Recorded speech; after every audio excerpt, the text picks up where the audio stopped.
அப்படி இல்லை என்றால் சொல்கிறார், போட்டி போடுங்க, முந்துவர்கள் முந்திக் கொள்ளட்டும். சாபிகு இலா மக்ஃபிரத்தின் மின் ரப்பிக்கும் வ ஜன்னாத்துன் அர்துஹா கஅர்தி ஸமாஇ வல் அர்த். சாபிகு, போட்டி போடுங்க. நம்ம போட்டி போடுறோம். பிறரை விட அல்ஹாக்குமுத் தகாசுர் ஹத்தா ஸுருகுமுல் மகாபிர். ஒரு குடியில வைக்கிற வரைக்கும் நம்ம போட்டி இருக்கு. என்ன? அடுத்தவட சம்பாதிக்கணும். இவன் நல்லா இருக்கானே, இவன் பெரிய வீடு கட்டிட்டானே, இவன் கார் வாங்கிட்டானே, நான் வாங்கணும். அதுக்காக நம்ம போட்டி போட்டு இருக்கோம். அல்லாஹ் போட்டி போட சொல்றான். சாபிகு இலா மக்ஃபிரத்தின் மின் ரப்பிக்கும். அல்லாஹ்வுடைய மன்னிப்புக்கு போட்டி போடுது. ஏதாவது தடை இருக்கா? ஏதாவது தடை இருக்கா?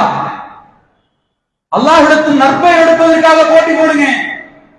அந்த சொர்க்கத்தை அடைவதற்காக போட்டி போடுங்கள். உண்மை என்று நம்பினால் நம்ம போட்டி போடுவோம். அப்படிப்பட்ட ஈமான் அல்லாஹ் ரப்புல் ஆலமீன் நமக்கு தர வேண்டும். அப்படிப்பட்ட ஈமானை அல்லாஹ் ரப்புல் ஆலமீன் அனைவருக்கும் தருவானாக என்று பிரார்த்தித்து ஜும்மாவுடைய முதல் உரையை முடிக்கின்றேன்.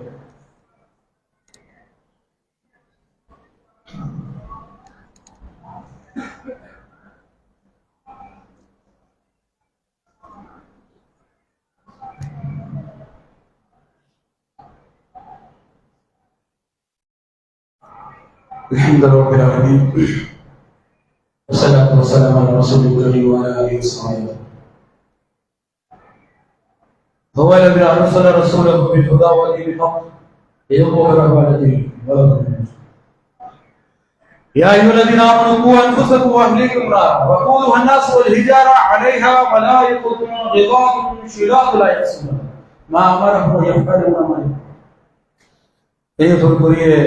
அல்லாஹ்வுடைய நல்லடியார்களே, முதல் ஜும்மா உரையில்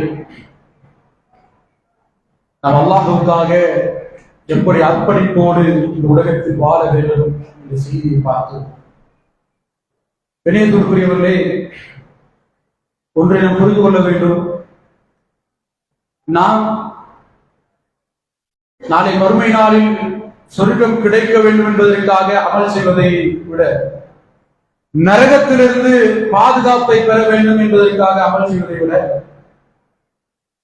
அல்லாஹ் ரப்புல் ஆலமீன் நமக்கு கொடுத்திருக்கக்கூடிய அருட்கொடைக்கு நன்றி செலுத்தக்கூடியதாக இருக்கும். அதான் முதலில் அல்லாஹ் ரப்புல் ஆலமீன் நமக்கு கொடுத்திருக்கக்கூடிய அருட்கொடைக்கு ஒவ்வொன்றையும் சொல்லிக் கொண்டே போனால் நேரம் அருட்கொடை யாரும் மறுக்கக்கூடிய உங்களுடைய தாயுடைய கருவறையில் இருக்கக்கூடிய நேரத்தில் இருந்து உணவளிக்க ஆரம்பித்து அப்படிதானே இதுவரை துணை அருட்கொடை மறுக்க முடியுமா? அப்படிப்பட்ட அல்லாஹுக்கு நாம் என்ன செய்கிறோம் என்பதை சிந்திக்க கடமை. அல்லாஹ் ரப்புல் ஆலமீனுக்கு எந்த தேவையும் இல்லைதான், எந்த தேவையும் கிடையாது. மனிதரிடத்திலிருந்து எந்த தேவையும் அல்லாஹுக்கு கிடையாது.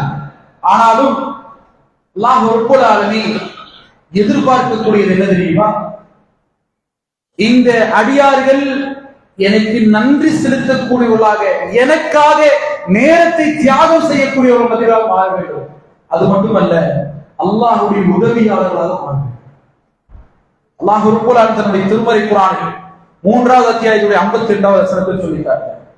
ஃபலம்மா அஸ்ஸ ஈசா மின்ஹுல் குஃப்ர. ஈசா அலைஹிஸ்ஸலாம் அவர்கள் அந்த மக்களிடத்தில் அதிகமான குஃபரை பார்த்தார்கள். அந்த சமுதாயத்திடத்தில், அந்த சமுதாயத்திலிருந்து நல்லடியார்களை தனியாக பிரிப்பதற்காக ஒரு சொன்ன வார்த்தையை அல்லாஹ் ரப்புல் ஆலமீன் தன்னுடைய திருமறை குர்ஆன் சொல்லி காட்டுகிறான். قال من انصاري الى الله. ஒரே வார்த்தை கேட்டார், அல்லாஹ்வுக்காக எனக்கு உதவி செய்யக்கூடியவர்கள் யார்? அல்லாஹ்வுக்கு